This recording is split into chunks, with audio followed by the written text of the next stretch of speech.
Hello मेरे प्यारे लर्नाइकों पे आप लोगों का स्वागत है। आज देखते हैं पॉलिटी का मोस्ट इम्पोर्टेंट क्वेश्चन। पहले पंचवर्षीय योजना से शुरू करते हैं।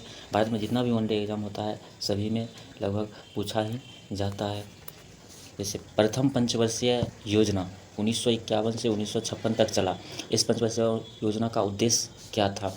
इस योजना का उद्देश्य शरणार्थियों का पुनर्वास, कम से कम समय में खाद्य आत्मनिर्भरता प्राप्त करने के लिए तेजी से कृषि विकास, मुद्रास्फीति को नियंत्रण करना मोस्ट, ताकि इसमें कृषि पे सबसे ज़्यादा जोर दिया गया था।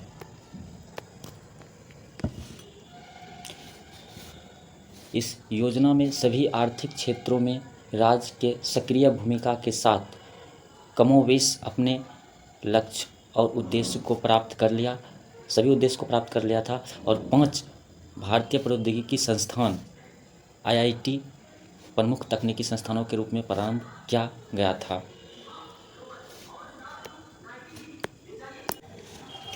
प्रथम पंचवर्षीय योजना हेराल्ड डोमन मॉडल पे था। द्वितीय पंचवर्षीय योजना 1956 से 1961 तक चला था। इसकी विशेषता देखते हैं। इस योजना का उद्देश्य नेहरू महालनोबिस मॉडल को अपनाना, बुनियादी और भारी उद्योगों के विकास पर विशेष जोर देना, साथ तेजी से औद्योगिकीकरण। 1956 की औद्योगिक नीति ने आर्थिक नीति के लक्ष्य के रूप में समाजवादी स्वरूप की स्थापना को स्वीकार किया था।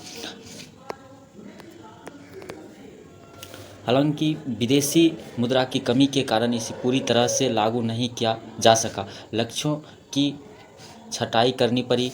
फिर भी भिलाई, दुर्गापुर, राउरकेला और पनबिजली परियोजनाओं और 5 इस्पात मिलों की स्थापना की गई थी द्वितीय पंचवर्षीय योजना में। यह भी क्वेश्चन आ जाता है कि भिलाई किस पंचवर्षीय योजना में स्थापित किया गया, दुर्गापुर किस और राउरकेला पनबिजली किस में, तो आप द्वितीय पंचवर्षीय योजना में बता दें।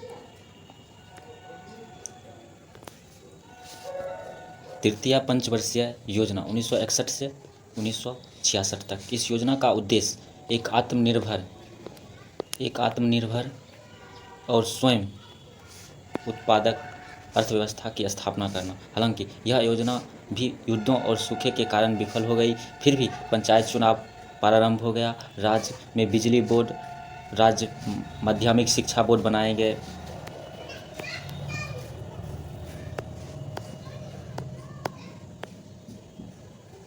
चौथी पंचवर्षीय योजना 69 से लेकर 74 तक था। इस योजना का लक्ष्य स्थिरता के साथ विकास और आत्मनिर्भरता, गरीबी हटाओ का नारा चौथी पंचवर्षीय योजना में दिया गया था। लक्ष्य की प्रगति उपलब्धि, गरीबी हटाओ का लक्ष्य चौथी पंचवर्षीय योजना में क्वेश्चन में आ जाएगा। गरीबी हटाओ का लक्ष्य किस पंचवर्षीय योजना में दिया गया था, तो वहाँ रहेगा चौथी पंचवर्षीय योजना। चौथी पंचवर्षीय योजना मान लीजिए। लेकिन यह भी बहुत महत्वाकांक्षी था, इसीलिए असफल हो गया। इसमें 3.5% की वृद्धि हासिल की, लेकिन मुद्रास्फीति से प्रभावित हुआ। इंदिरा गांधी सरकार ने 14 प्रमुख भारतीय बैंकों का राष्ट्रीयकरण किया और भारत में हरित क्रांति के कृषि को उन्नत दिया गया था। 14 बैंकों का राष्ट्रीयकरण किया गया था 1969 में पंचवर्षीय योजना, चौथी पंचवर्षीय योजना में।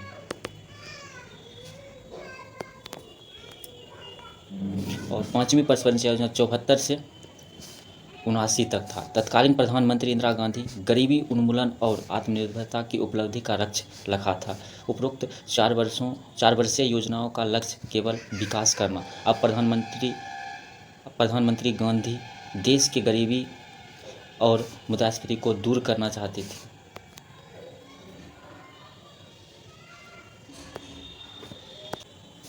मौलिक अधिकार, यह संयुक्त राष्ट्र अमेरिका के संविधान से लिया गया है।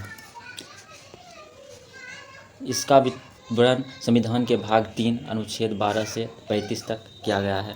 भारतीय नागरिक के निम्नलिखित मौलिक अधिकार हैं। समता या समता का अधिकार, यहाँ समानता लिखा है, समता का अधिकार अनुच्छेद 14 से 18 तक, टोटल 5 है, 14 से 18।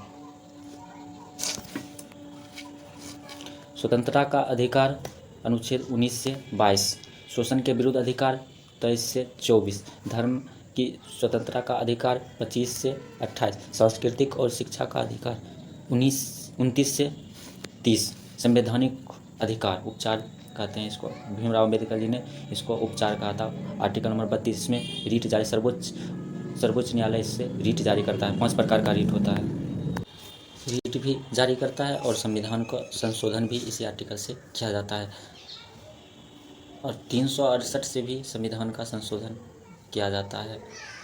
और राष्ट्रीय आपातकाल अनुच्छेद 352 के दौरान जीवन और व्यक्तिगत स्वतंत्रता के अधिकार को छोड़कर अन्य मौलिक अधिकार को निलंबित किया जा सकता है। 19 से 22 को निलंबित नहीं करता है। मूल संविधान में 7 मौलिक अधिकार थे, लेकिन 44वें संविधान संशोधन 1978 के द्वारा इसे संपत्ति का अधिकार अनुच्छेद 31 से अनुच्छेद 19F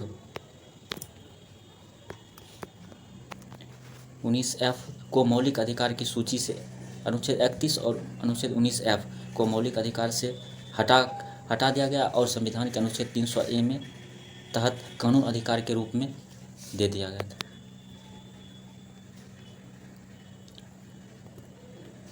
भारत में पहले संपत्ति का अधिकार एक भारतीय संविधान के तहत मौलिक अधिकार था। भारतीय संविधान के अनुच्छेद 31 में संपत्ति का अधिकार वर्णन किया गया था, लेकिन 44वें संविधान संशोधन 1978 में द्वारा संपत्ति के अधिकार को मौलिक अधिकार से कानून अधिकार में परिवर्तित कर दिया गया था। 300A में डाल दिया गया था। इसके साथ साथ 19F भी।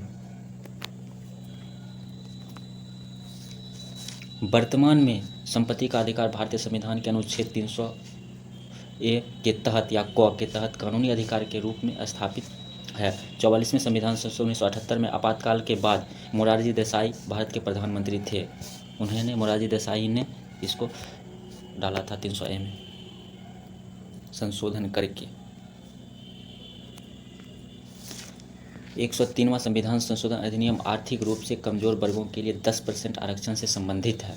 102वां संविधान संशोधन अधिनियम राष्ट्रीय पिछड़ा वर्ग आयोग NCBC को संवैधानिक दर्जा प्रदान करता है। 101वां संविधान संशोधन अधिनियम वस्तु एवं सेवा कर GST से संबंधित है।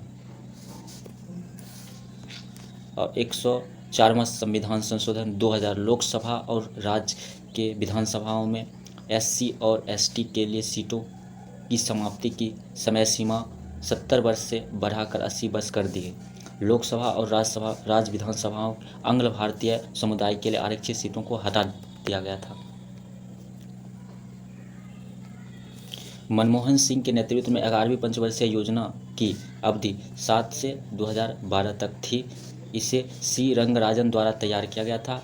इसे 9% विकास दर के लक्ष्य के मुकाबले में 8% की विकास दर हासिल किया था।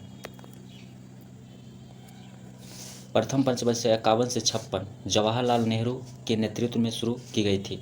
कुछ संशोधनों के साथ हेरोल्ड डोमर मॉडल पर आधारित था। इसका मुख्य फोकस कृषि विकास। यह योजना सफल रही। 3.6% विकास दर हासिल की और 2.1% अपने लक्ष्य से अधिक। पंचायत को ग्राम विकास के लिए भारतीय प्रशासन की त्रिस्तरीय संरचना कहा जाता है। पंडित जवाहरलाल नेहरू ने 2 अक्टूबर 1959 को राजस्थान के नागौर में इसकी शुरुआत की गई थी। पंचायती राज व्यवस्था। पंचायत में अनुच्छेद 243D के अनुसार महिलाओं को कुल संख्या में से 1/3 आरक्षण 33% सीटों की संख्या और अनुसूचित जातियों और अनुसूचित जनजातियों को गांव में उपलब्ध उनकी जनसंख्या प्रतिशत के अनुपात में आरक्षण मिलता है। 73वां संविधान संशोधन अधिनियम 1992 में पारित किया गया था और 24 अप्रैल 1993 में आया था। 73वें संविधान संशोधन अधिनियम द्वारा 5वीं राज्य संस्थाओं को संवैधानिक दर्जा दिया गया। 11वीं अनुसूची 73वें संविधान संशोधन अधिनियम द्वारा शामिल किया गया था। 74वें संविधान संशोधन अधिनियम द्वारा शहरी स्थानीय निकायों संवैधानिक दर्जा देकर 12वीं अनुसूची में शामिल किया गया था। 2000 में 81वें संविधान संशोधन अधिनियम में विशेष वर्ष के लिए अनुसूचित जाति अनुसूचित जनजाति आरक्षण कोटा से संबंधित अनुच्छेद 16 भी शामिल है।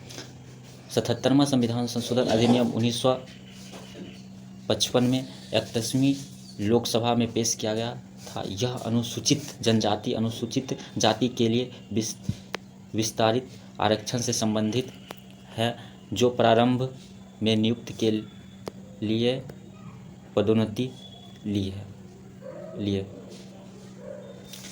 समानता का अधिकार कानून के तहत सभी के साथ समान व्यवहार, भिन्न भिन्न आधारों पर भेदभाव को रोकना, सार्वजनिक रोजगार के मामलों में सभी को सम्मान मानना, अपशिष्टता और उपाधियों का उन्मूलन समानता का अर्थ होता है। ये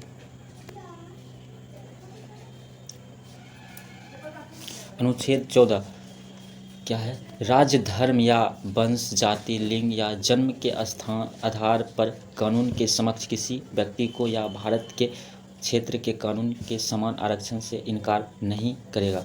अनुच्छेद 15 राज्य केवल धर्म, वंश, जाति, लिंग, जन्म स्थान या उनमें से किसी के आधार पर किसी भी नागरिक के साथ भेदभाव नहीं करेगा। अनुच्छेद 16 राज्य के अंतर्गत किसी भी कार्यालय में रोजगार या नियुक्ति से संबंधित मामलों में सभी नागरिकों के लिए समान अवसर होगी। अनुच्छेद 17 अपशिष्टता का उन्मूलन। अनुच्छेद 18 सैन्य और शैक्षणिक को छोड़कर सभी उपाधियों का उन्मूलन। समानता का अधिकार भारत के नागरिकों को दिया गया मौलिक अधिकार है। अनुच्छेद 14 कहता है कि राज्य भारतीय क्षेत्र के भीतर किसी भी व्यक्ति को कानून के समक्ष समानता कानून के समान आरक्षण से इनकार नहीं करेगा। यह प्रावधान सभी व्यक्तियों को यह अधिकार प्रदान करता है, चाहे वो नागरिक हो या विदेशी। भारतीय संविधान के भाग 15 निर्वाचित से संबंधित है। निर्वाचन के भाग 15 निम्नलिखित चीज शामिल है, जैसे अनुच्छेद 324 चुनाव का अधीक्षण, निर्देशन या नियंत्रण चुनाव आयोग में निहित होना। अनुच्छेद 325 धर्म, जाति या लिंग के आधार पर किसी भी व्यक्ति विशेष को मतदाता सूची में शामिल न करना और इनके आधार पर मतदाता के लिए अयोग्य नहीं ठहराने का प्रावधान। 325 अनुच्छेद 326 में संसद, सदन और राज्यों की विधानसभाओं के चुनाव वयस्क मताधिकार के आधार पर होंगे। 329 चुनावी मामलों में अदालतों द्वारा हस्तक्षेप करने के लिए।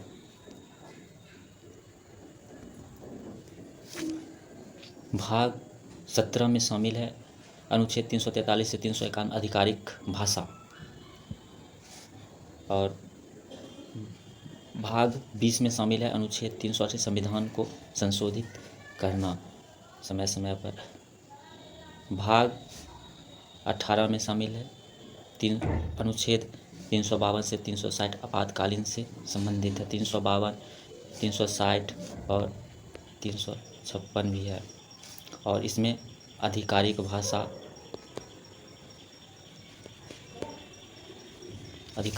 है। इस पर पेन अच्छा से नहीं चल रहा है, इसलिए राइटिंग अच्छा नहीं आ रहा है। ऐसी आधिकारिक भाषा है हिंदी।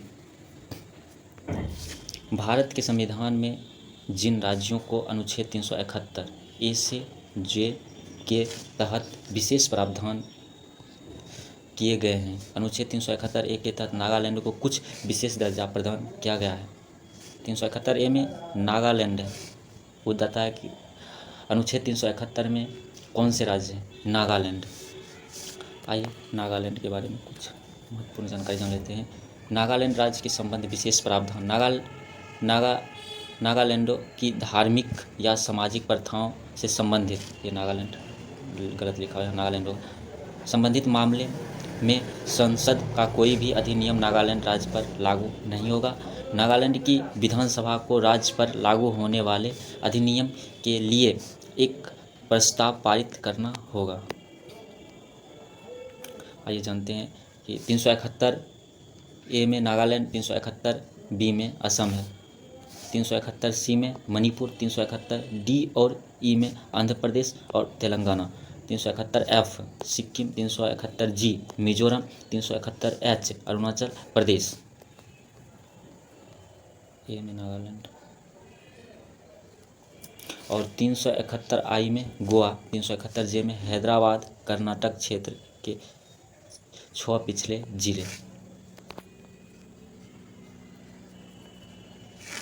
सभी अनुसूचियों को याद करने का तरीका, 12 अनुसूचियों का याद करने का ट्रिक है कुछ। Tears of old PM, first अनुसूची क्षेत्र, दूसरी अनुसूची सूची परिलंबित वेतन, तीसरी अनुसूची प्रतिज्ञान शपथ, चौथी अनुसूची राज्यसभा और पांचवी अनुसूची अनुसूचित जनजाति, और छठी अनुसूची अन्य जनजाति, सातवीं अनुसूची अपसंघीय शक्तियों का विभाजन, आठवीं अनुसूची ओ आधिकारिक क्षेत्रीय भाषा, नौवीं अनुसूची भूमि सुधार, 10वीं अनुसूची दल बदल विरोधी कानून, 11वीं अनुसूची पंचायती राज, 12वीं अनुसूची नगर निगम। प्रमुख समितियां और उनके अध्यक्ष, 1 मिनट पेन चेंज कर। संघ शक्ति समिति जवाहरलाल नेहरू, केंद्रीय संविधान समिति जवाहरलाल नेहरू, प्रांतीय संविधान समिति सरदार पटेल, ये दोनों पूछा गया। मसौदा समिति भीमराव अंबेडकर, ये भी इम्पोर्टेंट है, और संघ शक्ति समिति जवाहरलाल नेहरू, ये भी इम्पोर्टेंट है। मौलिक अधिकार अल्पसंख्यकों एवं आदिवासी और बहिष्कृत क्षेत्रों पर सलाहकार समिति सरदार पटेल,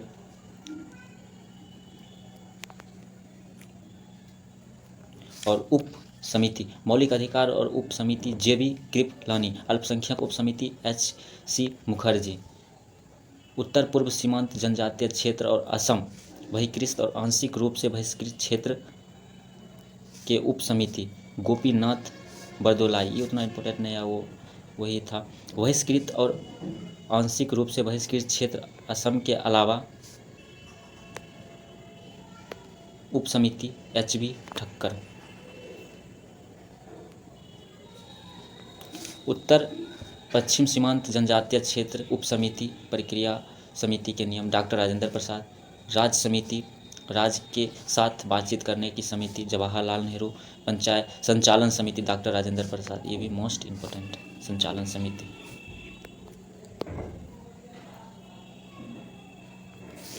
सूची एक संघ सूची, संसद के पास संघ सूची में शामिल किसी भी विषय के संबंध में कानून बनाने का विशेष शक्ति है।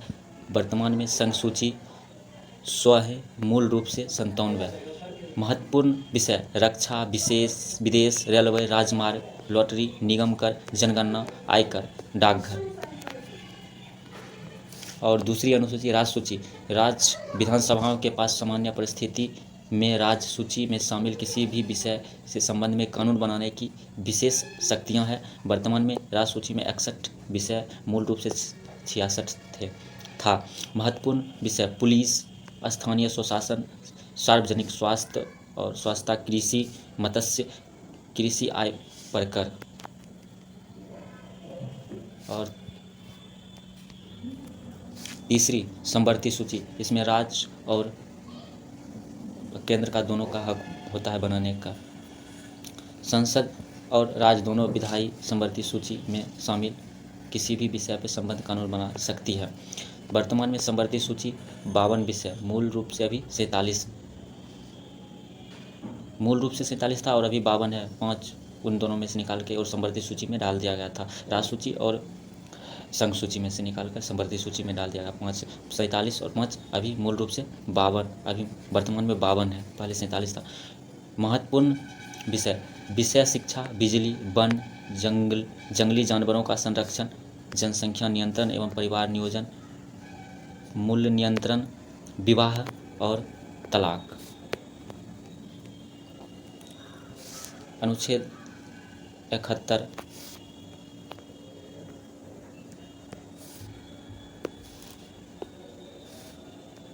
अनुच्छेद 71 महाराष्ट्र और गुजरात राज्यों के विशेष प्रावधान हैं।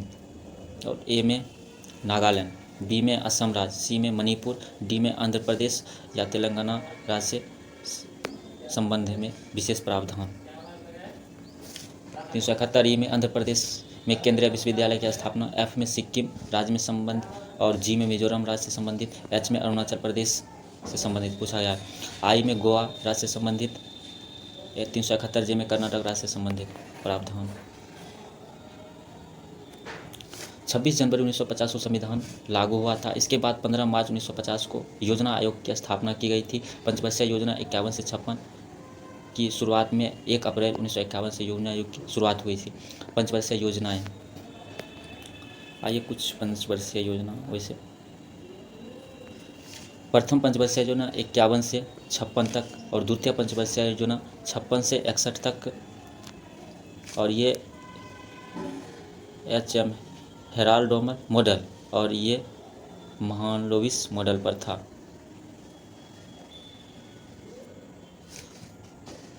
तीसरी पंचवर्षीय योजना PC महालनोबिस मॉडल पर था। तीसरी पंचवर्षीय योजना 61 से 66 अवकाश, 66 से 69 तक अवकाश था। चौथी पंचवर्षीय योजना 69 से 74। पाँचवीं पंचवर्षीय योजना 74 से 78।